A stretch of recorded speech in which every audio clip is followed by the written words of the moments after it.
Bonjour tout le monde, nous allons vous donner des nouvelles suite à la dernière vidéo qui à ce jour a déjà 5500 vues. Et puis tout d'abord on va vous récapituler qui nous sommes en tant que XTJ, quels sont notre titre l'apostat. Donc moi, je n'ai jamais ni envoyé de lettres, ni été exclu que je sache. Et toi Gérard? Ben moi, quand je suis parti de Jonzac, je n'ai plus aucun signal, aucun contact pendant 6 ans. Et un jour, j'ai deux témoins qui ont frappé à la porte, m'ont dit, voilà, tu viens de faire tête de la congrégation de Jonzac? Oui, oui. Voilà, on voudrait te recevoir à la congrégation.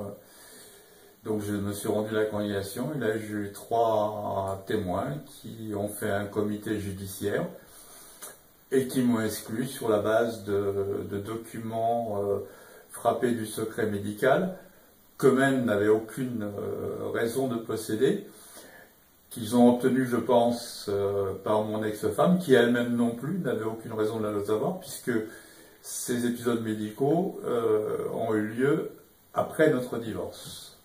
Donc moi je suis officiellement exclu. Et toi Gérard? Non, pardon, et toi Antoine? Oui, merci de m'appeler Gérard. Ça me rajeunit. Ceci étant dit, je suis content de cette bonne humeur qu'on développe les uns les autres avec beaucoup de dynamisme. Ouais. On a fait beaucoup de choses déjà.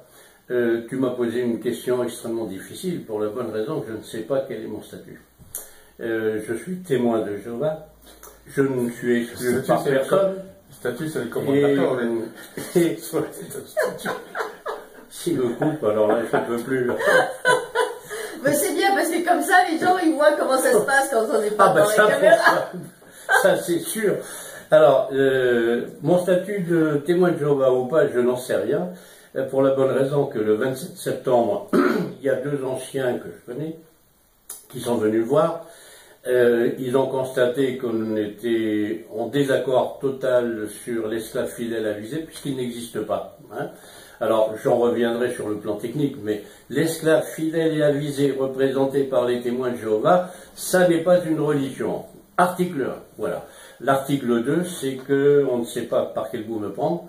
On voulait que j'ai un rendez-vous, j'ai dit que ça ne pouvait se faire qu'à la maison, qui est un hôpital à domicile, et que ça ne se ferait que s'il fallait faire une réunion tout à fait différente avec un défenseur. Ça s'appelle le contradictoire. Ils ont reçu un mot de ma part disant que je n'accepterai pas d'arriver là comme des bourgeois de Calais pour dire qu'est-ce que vous voulez faire de moi, vous me virez, etc. C'est moi qui défends ma conscience et c'est mon droit. Nous sommes en France, pays laïque. Voilà. Donc en fait, un truc dont on a parlé tout à l'heure en déjeunant, un comité judiciaire, c'est illégal en fait? Oui, merci. Merci. Alors c'est clair. Non seulement c'est illégal, mais c'est 3 personnes. Il n'y a aucune défense. L'article 6 de la Cour européenne, je ne vais pas vous casser les pieds avec des questions juridiques, mais malheureusement nous sommes dans du juridique. La Cour européenne, l'article 6 dit que toute personne est d'abord non coupable, sauf avoir des charges contre elle. L'article 2 qu'elle a droit à être défendue. Quand vous avez 3 anciens qui interviennent, que ce soit pour moi, qui suis capable de me défendre. J'ai 75 ans. J'ai des années en tant qu'ancien, je connais l'organisation, je connais les livres et les différentes choses. Par contre, quand il s'agit d'une petite sœur, ou que ce soit un gamin qui a été dans un problème de pédophilie, 3 personnes qui sont là, et parfois pas la maman, pas une seule sœur quand il s'agit d'une sœur, et on va lui parler de choses sexuelles, et pourquoi pas avec des détails qui sont scabreux. Oui, mais attention, dans les cas de pédophilie, dans le cas de viol, il y a le principe biblique des 2 témoins. Or, quelqu'un qui a été violé ou qui a été agressé par le pédophile, par essence, il n'y a pas de témoin à part l'agresseur. Est-ce que je peux te remercier? Comment on fait? Eh bien, je te remercie pour cette question. Les deux témoins ne sont que dans un cas de ce qu'on appelle conciliation. C'est Matthieu chapitre 18, versets 15 à 17. Tout témoin, quand il a le livre organisé qu'on lui remet pour le baptême, il a cette explication. C'est une démarche qui n'a rien à voir avec la pédophilie. C'est un crime, la pédophilie. C'est un crime. On n'est pas au stade d'une conciliation sympathique entre deux personnes qui ne sont pas d'accord. Ça peut être une question de calomnie. C'est écrit dans le livre organisé. D'ailleurs, il y aura dans les pièces que je mettrai pour la Cour européenne les éléments. Pièces jointes. Je suis habitué au tribunal. Il y a toujours un avocat pour vous expliquer qu'on est idiot dans les tribunaux quand vous avez quelqu'un qui est là, suicidaire. Alors je suis habitué à défendre. Et il y aura dans les pièces jointes ce qu'il faut. Matthieu 18, 15 à 17, les deux témoins, ce sont deux témoins d'une négociation entre deux personnes. Ça peut être de la calomnie, ça peut être d'autres choses, une histoire d'affaires, tout simplement parce qu'on a bougé des bornes à une époque, si ce sont des paysans, qu'il y en a un qui est allé au-delà. Alors revenons-en au cas de pédophilie. Comment le pauvre petit garçon ou la pauvre petite fille... Il a fallu 50 ans, je t'interromps tout de suite, il a fallu 50 ans pour que des gens qui s'appelaient Bill Bowen, une sœur qui s'appelle Anderson, qui a écrit de nombreuses fois au Bethel. Le Bethel, ça veut dire le siège social international. Et dans ces cas-là, ça fait 50 ans qu'on protège des pédophiles. On doit dénoncer un crime. Un crime se dénonce. Voilà. Est-ce que c'est clair? Se dénonce devant la loi. Devant la loi et non pas... hommes, et non pas la loi.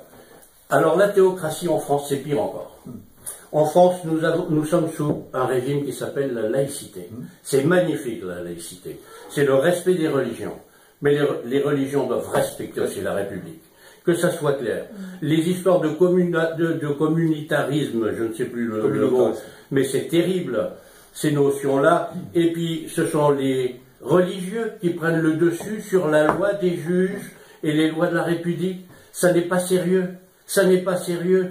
Alors, je peux dire aujourd'hui, puisque tu m'as posé la question, que ça m'a un tout petit peu émoustillé. Oui, ça m'a beaucoup émoustillé parce que il y a des gens qui passent devant trois anciens. Quand c'est une gamine, quand c'est un gamin, et qu'on lui pose des questions parfois saugrenues. On en a parlé tout à l'heure dans la voiture. On en a parlé tout à l'heure. Des questions insidieuses, perverses. Pervers.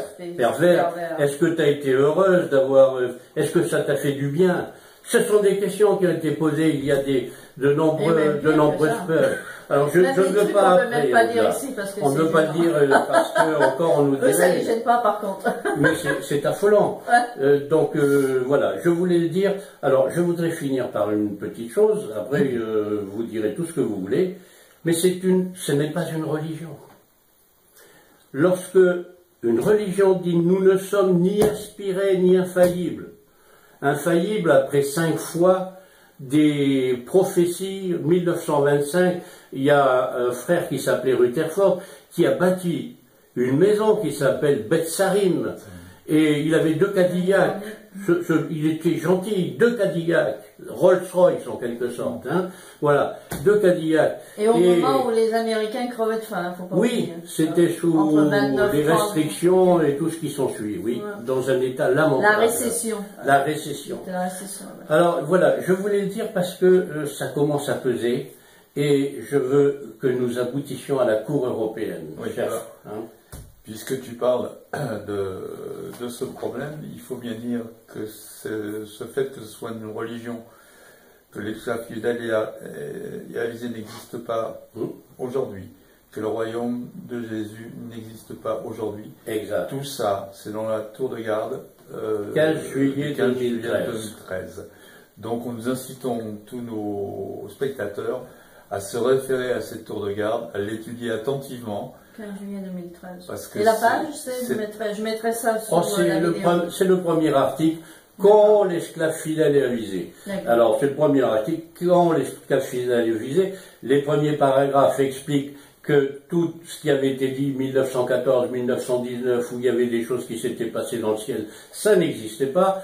Et il suffit de prendre le dernier paragraphe, c'est le paragraphe 19. C'est drôle parce qu'un TJ, il s'en rend pas compte alors. Non, parce que derrière, on est revenu, malgré qu'on n'était plus inspiré, il y a une tour, c'est pas une tour de garde, c'est le texte du jour du 28 juillet 2017 qui reprend les choses, ou 2018 plutôt, 28 juillet 2018, il y a un texte du jour sur l'esclave fidèle et avisé. Et là, on reprend les bonnes mauvaises habitudes, c'est-à-dire que c'est comme si tout le monde était inspiré. D'ailleurs, entre parenthèses, on va être clair, aujourd'hui, il ne devrait y avoir aucun élu, soi-disant élu, non inspiré, qui prennent les emblèmes du vin et du pain. Ce sont des emblèmes du point de vue des témoins de Jéhovah, du point de vue de mes amis témoins de Jéhovah.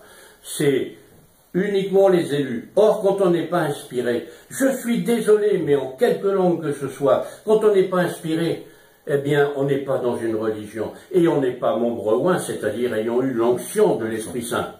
Alors, on va faire un peu de sémantique. Moi, j'ai toujours été un peu choqué par le terme témoin de Jéhovah. Quand on regarde la Bible, il est dit, vous serez mes témoins dans toute la Galilée, etc. etc. Mais on est les témoins de Jésus, pour le royaume de Jésus. Oui. Je peux te dire une chose, c'est que c'est pas de Jéhovah, en fait, de Jésus. Oui. Alors, je te remercie, une fois de plus. En qualité d'ancien, on peut se remercier. On peut se remercier. Merci également. On fait du bon travail parce que, tu vois, cette question. Le Christ dit 7 fois lui-même, je suis la vie et la résurrection. Personne, aucun esclave fidèle avisé, personne ne peut remplacer le Christ. Et dans tous les passages du livre des Actes, les passages de l'apôtre Paul, Pierre, Jean, par tous les passages, je ne vais pas vous donner tous les versets parce que je ne les ai pas tous en tête, mais j'en ai quelques-uns. Mais c'est affolant. C'est toujours je suis celui qui vient. Ensuite, il y a pire que ça. Je vais vous faire une petite révélation extraordinaire pour beaucoup de ceux qui vont nous écouter. Vous savez qu'il y a 4 cavaliers de l'Apocalypse. Bon, c'est quelque chose que j'ai analysé parce que depuis très longtemps, j'avais juste un petit doute. Comme beaucoup, on se dit, est-ce que c'est la bonne interprétation? Je ne voulais pas mourir idiot. Depuis 5 ans, je m'occupe de ma femme qui est paralysée à côté de moi. J'ai l'occasion de faire des recherches, d'analyser, etc. sur Google, et puis dans les livres anciens et dans les tours de cartes. Eh bien, dans Révélation chapitre 6, il est question de 4 cavaliers. Le premier sur un cheval blanc. On pourrait dire cheval blanc, voilà, c'est... Oui, la différence, c'est qu'il a non pas une épée, l'épée de justice du Christ. Non, non, il a, comme les Sioux, des flèches, avec un arc. Ouais. C'est pas suffisant. On lui donne une couronne. Le Christ est roi des rois, seigneur des seigneurs depuis toujours. Personne n'a à lui donner. Et d'ailleurs, au chapitre 19, un peu plus loin, chapitre 19, les premiers versets font la transition, et tout de suite après, il est question de quelqu'un sur un cheval blanc. Et là, on le reconnaît. Son nom est écrit sur la cuisse. Son nom est écrit sur la cuisse. Ce sont tous les anges qui sont derrière. Ils sont habillés avec du fin lin blanc. Il n'y a pas un cheval pour tuer, parce que le cheval de feu qui vient derrière, c'est le cheval de la guerre. Et après, c'est le cheval de la famine. Vous imaginez Jésus qui a donné à manger à tout le monde, en train d'amener la famine. C'est l'antéchrist. C'est l'antéchrist. Je suis dans une colère folle. Faire passer le Christ dans sa bonté, sa gentillesse, quand on connaît la personnalité du Christ, on n'a pas besoin d'aller chercher différentes choses. Qu'aurait fait le Christ à ma place? Et là, on se remet vite en ordre. Tuer au nom de Dieu, tuer au nom de Dieu. Jésus, premier cavalier, avec un arc, on lui donne une couronne. Je suis, ces dernières, je suis en train d'écrire pour la Cour européenne, je suis très fatigué. Et quand je tombe sur des choses comme ça, j'ai une irritation qui monte en moi. Le Christ est piétiné par un esclave fidèle et avisé qui n'existe pas, alors, par une religion qui n'existe pas. Justement, je voulais revenir sur ces 2 points qui sont essentiels. Jésus-Christ, à un moment, quand ses apôtres lui demandent et quand arriveront ces choses-là, il dit quant à ces choses, en parlant de la grande tribulation, en parlant de son royaume, il dit seul le Père le sait. Même lui, Jésus, ne sait pas quand ça va arriver. Le jour ni l'heure. Et là, nous avons des individus qui s'érigent en plus haut que Jéhovah pour dire, ouais, c'est arrivé, nous sommes les classes fidèles. Oui, c'est de ce qu'on appelle de l'autoproclamation. Tout à l'heure, tu as parlé de Jéhovah. Le nom de Jéhovah, qu'a pris Rutherford, qui est une sacrée vedette. Hein, j'emploie ce mot pour ne pas employer de mots disgracieux. Rutherford prend Isaïe, chapitre 43, verset 10, qui dit « Vous serez mes témoins, dit Jéhovah ». À qui s'adresse le contexte? Quand on lit la Bible, il faut lire le contexte historique. Il s'adresse à des Juifs, peuple de Dieu de l'époque, 8e siècle avant notre ère. Avant Jésus. 8 siècles avant. C'est une honte, c'est une honte. Aujourd'hui, pourquoi vous vous voyez dans cet état? Les frères sont venus, ils voulaient avoir un deuxième rendez-vous. Je leur ai refusé le deuxième rendez-vous. Vous savez pourquoi? Eh bien, je vais vous dire quelque chose d'assez étonnant. Ça n'engage que moi, ce que je vais vous dire. Mais le frère qui pilote un peu cette chose-là était venu avec un premier frère. Et il me dit, je ne reviendrai pas avec l'autre, là, vous n'êtes pas entendu. Je lui dis, non, on ne peut pas s'entendre. On ne peut pas s'entendre. C'est l'inverse de toutes les Écritures. Ça s'appelle du blasphème. Bon, non, c'est quelqu'un de gentil et tout qui reviendrait. Pourquoi il voulait qu'il y ait un troisième ancien qui vienne? Quand on est trois, je ne veux pas, aujourd'hui, me permettre de dire que c'est ça. Mais j'ai vu tellement de choses. J'ai été en comité d'appel. Comité d'appel, on voit des choses. Parfois, on se dit, c'est des anciens qui ont traité ce problème. Il faut des preuves. Lévitique chapitre 5, verset 1. Il faut des preuves en toutes choses. Et j'ai dit non. Écoute, pourquoi? Parce qu'on était au troisième ancien, là. Je crois que ces vidéos seront une preuve, si elles tombent entre les mains de ces messieurs, pour ta défense.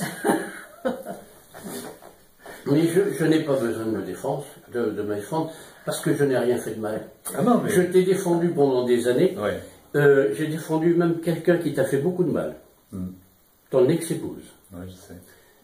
Si aujourd'hui le domaine est entre ses mains, et je n'ai pas l'habitude de parler de choses que je fais, que ta main gauche ne sache pas ce qu'a fait ta droite. Mais nous avons passé du temps ensemble dans ce domaine dont tu avais payé 120 000 euros de travaux. Et où tu as acheté la maison. J'ai acheté tout seul. Bien sûr, elle n'avait pas de travail à l'époque, etc. Donc, elle a participé pour d'autres choses. Elle a beaucoup d'autres qualités. Mais il n'empêche que, si elle est aujourd'hui dans ce domaine, elle le doit à toi et à moi. Et à Saliba. Et à monsieur Saliba, président du tribunal de commerce de Merci. On avait eu une conversation, c'était un homme d'honneur. Ouais. Et il s'est comporté comme devraient se comporter des anciens, comme devraient se comporter tout témoin de Jéhovah. Car nous avons la chance d'avoir, grâce à la connaissance de la Bible, des frères et sœurs de qualité. Mais nous avons 8 personnages en haut de l'affiche. Oui. Merci parce que je n'emploie pas ce terme. Mais en tout cas... moi, c'est le terme que j'aime bien. Oui, mais je te remercie. D'ailleurs, et c'est pour ça qu'ils enveniment les anciens. Il y a une sœur que j'avais au téléphone il y a 2 jours qui m'a dit qu'elle était battue par son ex-mari témoin de Jéhovah. Et un ancien lui a dit, je te l'ai dit l'autre jour au téléphone, oui, ça va. Fais-toi une carapace de tortue et endure les coups. Donc il y a des anciens qui sont pourris, je suis désolée, j'ai pas d'autre mot. Ouais.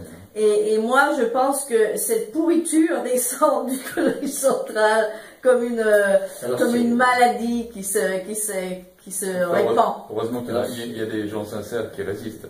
Mais c'est vrai que ah oui, pas tous, hein. Il y en a. De toute façon, tout est tellement encadré, tout est tellement doctrinal. Moi, une des choses qui m'avait choqué dans les études de livres quand je suis arrivé, c'est qu'on vous donne un petit livre avec les questions et les réponses. Ah ouais. vous n'avez pas à faire de recherche personnelle, vous n'avez pas à réfléchir, vous posez des questions. Non, non, c'est ça qu'il faut dire, c'est comme ça qu'il faut comprendre. On utilise nos propres mots, oui, mais il faut quand même dire la chose avec nos propres mots, mais ce qui est indiqué là. Parce que si on dit quelque chose complètement différent, on va se faire taper sur les doigts. La soumission. Alors, une petite chose que je voulais faire, parce que le temps passe, et je suis très content de notre conversation, entre parenthèses. J'avais besoin de ça. Nous avons eu un certain nombre de réussites dans les personnes qui nous ont répondu. Ah oui, au fait, combien tu as reçu de mails? Magnifique, magnifique. J'ai été encouragé, vous ne pouvez pas vous imaginer. Tu as reçu combien de mails à peu près? Il y avait plus de 100, 120, 130, quelque chose dans ce goût-là. Des mails demandant qu'on leur adresse une dizaine de feuillets par cas qui vont arriver de l'imprimerie. Et je te remercie de ta question parce qu'on allait oublier l'essentiel. En fin de mois, là, dans les jours qui viennent, nous allons avoir les feuillets qui vont partir avec, bien sûr, ça va nous coûter des frais de poste, etc. On en reparlera. Pour l'instant, on avance, voilà. Bon, on fait ce qu'on peut avec nos moyens. Toujours est-il que nous allons adresser cela. Il va y avoir aussi une campagne pour envoyer par mail avec les vidéos qui vont être rajoutées comme lien, de façon à ce que messieurs les maires, ça arrive directement chez monsieur le maire des grandes villes, surtout celles où il y a des témoins de Jéhovah qui ont une salle d'assemblée, une salle du royaume, de façon que les uns et les autres aujourd'hui, c'est fini l'omerta, c'est fini la loi du silence. Aujourd'hui, on va dire les choses, avec beaucoup de gentillesse. Je voudrais tout simplement rajouter des anciens de belle qualité, il y en a beaucoup. Bien sûr. On finit par les pourrir. Alors, ce que je voulais rajouter à ce que tu as dit, c'est que non seulement tu as reçu une centaine de mails demandant des informations, mais tu as reçu parmi ces mails des demandes d'aide de gens qui ont été eux-mêmes exclus, abusés, etc., etc. Ou même des témoins de Jéhovah réveillés qui ne sont pas encore sortis. Voilà. Bon, en dehors de ça, on a fait tout ça pour l'instant en français, mais Sylviane va nous lancer une bonne nouvelle. Et oui, on va la faire en espagnol. Vamos a hacer este video en español. Sí, vamos a hablar castellano. Olé. Y él también habla espagnol. Donc on parle espagnol tous les trois. Quelle chance. And the next Et on va faire cette vidéo en espagnol. Alors nous sommes dans le cadre de l'Europe. Je finis sur, sur le bilan. Oui. Ouais. Sur le bilan, nous allons probablement être convoqués à la Cour européenne. Il y a une affaire, dans 2-3 affaires même, qui vont sortir et qui sont en train de sortir dans des pays européens. Je ne dirai pas lesquels aujourd'hui, donc un jour je pourrai en dire plus, mais nous allons sûrement être convoqués à la Cour européenne. Je me suis engagé à donner un témoignage, je vous ai demandé si vous étiez partant, nous sommes tous les trois partants, d'autres qui nous ont écrit vont recevoir des demandes aussi pour avoir des précisions dans certains cas. Et nous allons alimenter ce genre de choses. Quelque chose que les frères et sœurs doivent savoir. Je suis un peu lent, mais aujourd'hui il y a des choses à dire. Sauf que ça si vous avez des gens qui vous convoquent, sachez que vous avez le droit à une défense. Ça s'appelle la loi du contradictoire. Vous nous écrivez, vous avez notre mail, nous ferons le nécessaire. Ne vous laissez pas faire. Ne répondez pas à des gens qui vous demandent de venir comme si vous étiez un mouton. Vous n'êtes pas des moutons. C'est illégal. Voilà, c'est tout à fait illégal. Vous avez le droit à une défense. Nous ferons le nécessaire pour leur envoyer un petit mot très gentil, pour leur dire que nous sommes à leur disposition, que vous auriez peut-être ou un avocat, ou quelqu'un qui s'appelle un conciliateur, ou moi-même. Je me déplacerai pour me crever s'il le faut, mais nous ne laisserons plus faire. Ce genre d'attaque où on met des familles, car le problème aujourd'hui, vous recevrez le 2e numéro des feuillets, c'est un feuillet de 4 que nous avons fait ensemble. Vous allez recevoir un feuillet qui parle de l'explosion des familles. Il faut arrêter. Les familles n'ont pas à être explosées. Parce que lorsque quelqu'un est excommunié, il n'est pas seulement excommunié. On a le droit de partir de quelque part. On a le droit à la liberté en France. On a le droit à pouvoir partir et même de changer de religion. C'est scandaleux. Pour que je sois en train de vous dire des choses avec cette hargne, alors que je suis un homme plutôt d'amour, je peux vous dire que je suis frappé par les injustices. Les plus de 100 mails que j'ai reçus m'ont liquidé, m'ont touché. Des mails et même des enregistrements? Des enregistrements, on a eu tout. C'est affolant. C'est affolant. Je suis très affolé. Je vous le dis très honnêtement. Je ne pensais pas que l'organisation avait changé à ce point. Je dois vous dire ma peine, parce que dès comme moi, il y a eu de nombreux bergers. On s'est fatigué. On se levait à 5h30 du matin pour faire des assemblées au stade de Colombes. Voilà. Je suis aujourd'hui un homme qui est frappé, blessé, mais blessé au plus profond qu'on peut imaginer. J'ai une femme en plus handicapée. Voilà, à la maison. Et donc, ça fait beaucoup. Ça fait beaucoup, mais je ne lâcherai pas à titre personnel. Nous sommes 3 qui ne lâcheront pas. Et derrière, il y a du monde qui ne va pas lâcher. On ne lâchera pas de telles choses. Ce sont des assassinats, ce sont des massacres. Voilà, je vous prie de m'excuser, mais j'avais besoin de le dire. Ok. Alors, ce que Sylviane a envie de vous dire tout à l'heure, c'est qu'effectivement, on va faire une vidéo en espagnol, mais on fera également une vidéo en anglais. Bah, nous deux, on parle anglais, mais monsieur... Moi, je le parle très mal, mais je suis capable de dire des méchancetés en espagnol. Et puis en italien aussi. Et puis en anglais, on va pas le gêner. En italien, en espagnol, même un peu en arabe. En arabe, mais en arabe, je connais que des mots qui ne sont pas prononcés. Donc, je les évite. En tout cas, merci. Je tiens à vous remercier. Merci à tous, et j'espère que cette vidéo vous aura plu, vous aura un peu détendu et vous aura aussi renseigné. Bah oui, parce qu'on s'est bien marré quand même. Et surtout renseigné de choses très importantes. En tout cas, merci à tous ceux qui ont écrit et qui écrivent. Ils auront bientôt d'autres, j'allais dire des instructions. Non, ça va bien. Pour l'instant, c'est bon. Allez, merci à tous. Salut.